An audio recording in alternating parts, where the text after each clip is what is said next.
रहे roses ma'am Valentine के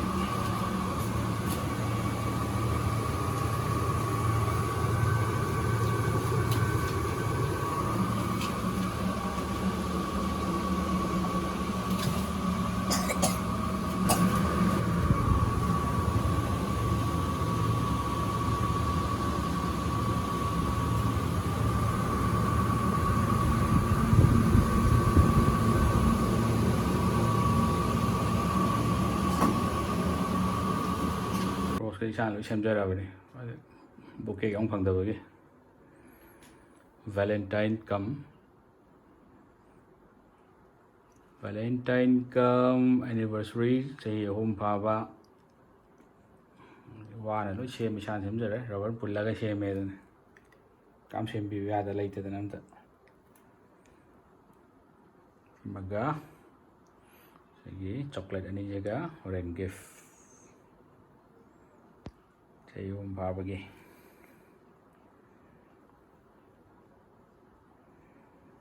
ꯐꯖꯕ꯭ꯔ ꯁꯤꯕꯨ ꯑꯔꯥꯎꯟ ꯁꯝ 45-50 ꯃꯌꯥꯒꯤ ꯔꯣꯖꯦꯁꯅꯤ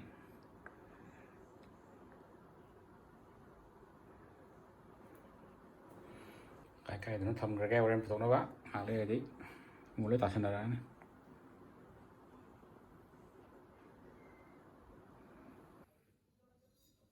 ꯄꯨꯡ ꯕꯥꯔꯣ ꯇꯥꯔꯦ ꯄꯨꯊꯣꯛꯈ꯭ꯔꯒꯦ ꯉꯥꯏꯍꯥꯛꯇꯪ ꯌꯦꯡꯒꯦ ꯁꯣꯝꯗ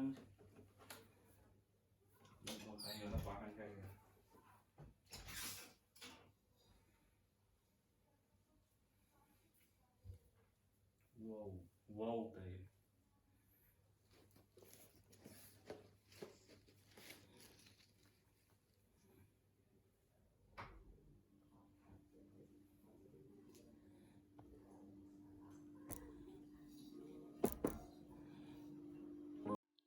dang dang dang dang dang dang dang dang dang dang dang dang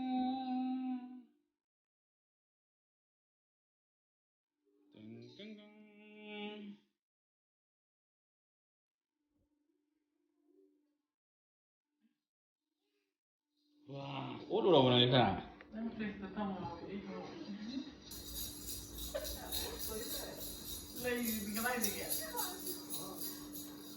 Di mana ni? Hey, Bemo. Oh.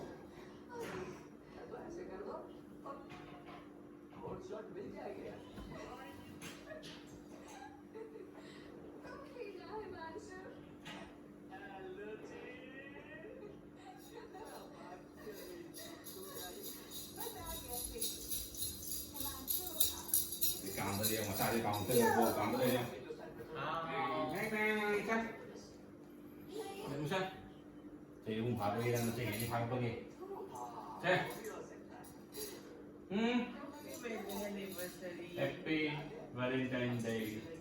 Happy thì hôm phải pergi wedding anniversary. Kita single piece. Cara mana tu sih? Kita cara single.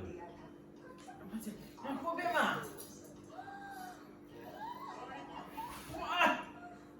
Jangan di.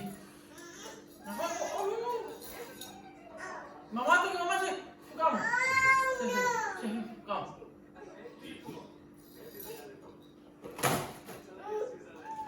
Jangan apa? Không được lo nhà đâu. Chị phải cái này. Nãy chị có đợi một thôi không? Quá thuộc đi được. Wow. Vậy. Ya.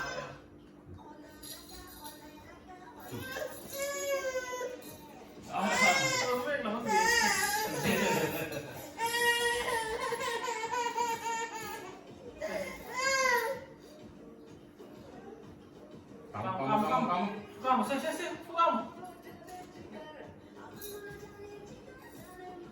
Chị bị vàng rồi, chị giữ một tay được.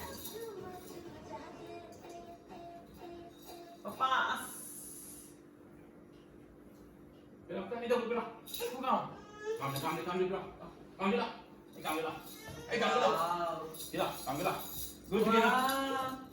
Kamu gitu.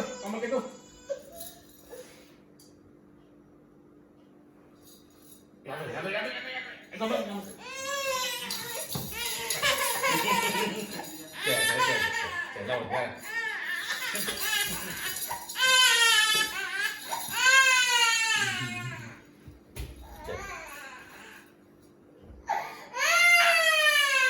야, 일단 무슨 상관이야?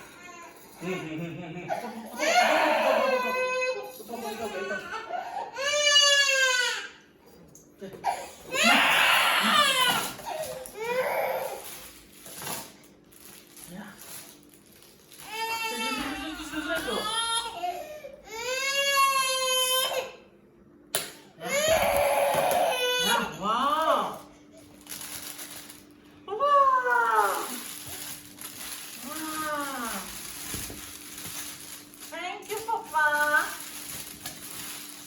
Wow. Wow. See chocolate. 그만 좀 봐. 괜찮네. See chocolate.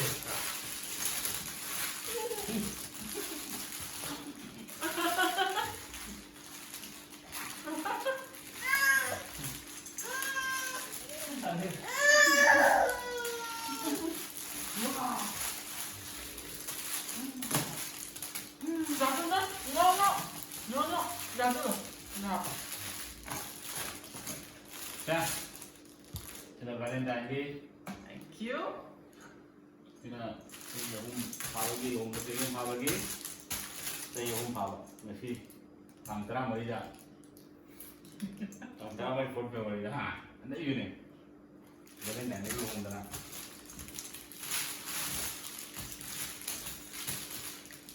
Nó nói là what? Thì cái gì là? thế cái phá ra tất rồi cái phá vẫn phá ra tất rồi cái nào, cái món tàu, Thank you. Papa, ai đi lên được? giờ lên gì, Ai đang cái gì rồi? Wow.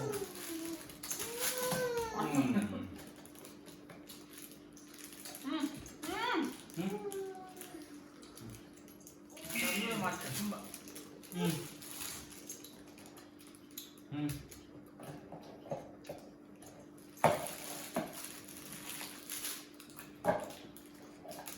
cái gì này chị, cái gì này chị, Ai 잠깐 lấy đi mà bà. thì ở đây dùng như thế nào, Ai office cái này là Google thế nào. delivery 떨어지리라 봐. Thì cái món đó thì cái gì nó trong trong luôn, cái này lấy nhé. cái là white gì này,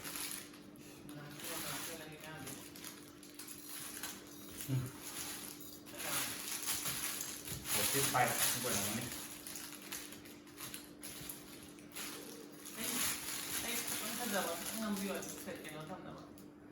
WhatsApp status.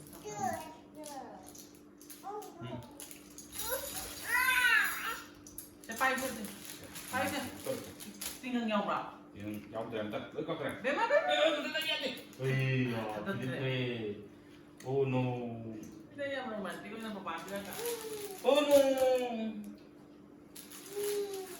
tu k래 mà, Si Manipur na. Si Manipur na ko itadi ko. Kaya ang tatum ay sa magiging ako na lang.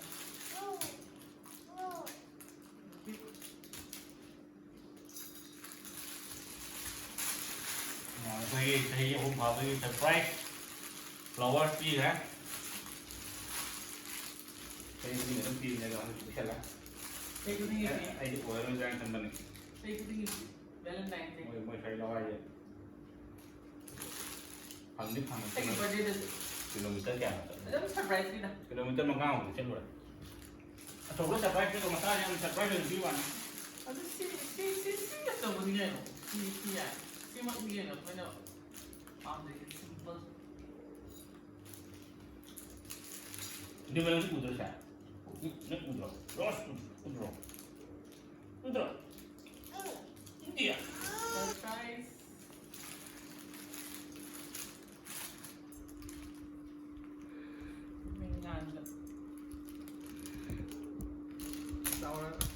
Wow, tunggu tunggu, tunggu, tunggu, nanti wow lu tunggu. Kasi ginawa itong ano, sabi ng pasaway ka. Ado na Valentine gi. Okay na. Ado na Valentine. ꯁꯤꯅ ꯆꯍꯤ 3 ꯆꯍꯤ 3 ꯐꯥꯕꯒꯤ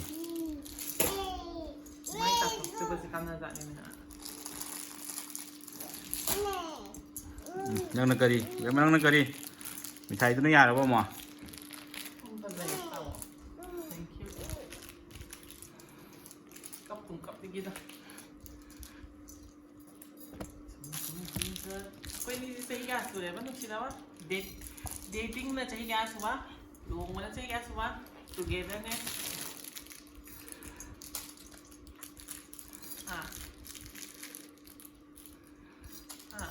kaya suba 하요 나 saya kun kaya suba kaya nggak kedemi nih cek di yang kayak gitu mah saya kira saya mau ya saya pun sudah kun sudah nih 2006 lagi kena apa 2006 2016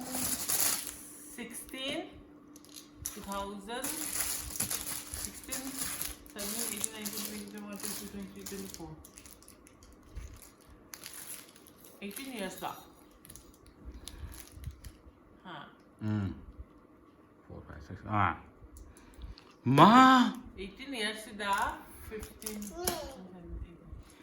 years na date tadi sinaba relationship talaiba committed oraga aduga 3 years na luhong na ba matang 3 years na sila tu koi bonus am siyo bonus tu bonus siya na yung bonus niya tayo how be bonus kok ay jabi bonus na tanggap po mong bada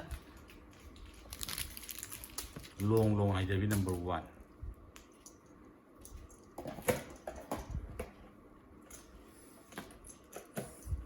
di ko matanza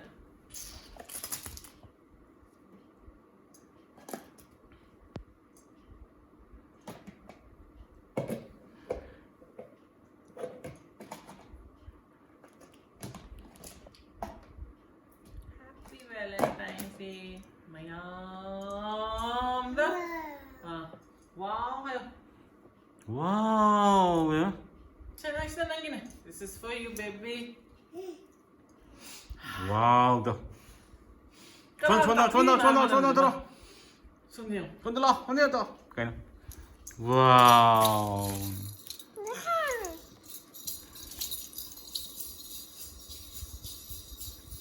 살짝 크리머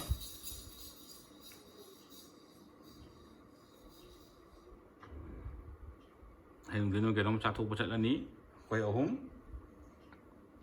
samosa ye mo soy do sa la lo da breakfast lagi hamar ka lunch breakfast dinner lunch kam breakfast kam lunch kam brunch dinner kam hai di kai hai na dinner bag di kang de breakfast ka lunch ka brunch di hai kang dinner hapsal adi kang dinner brunch hai ta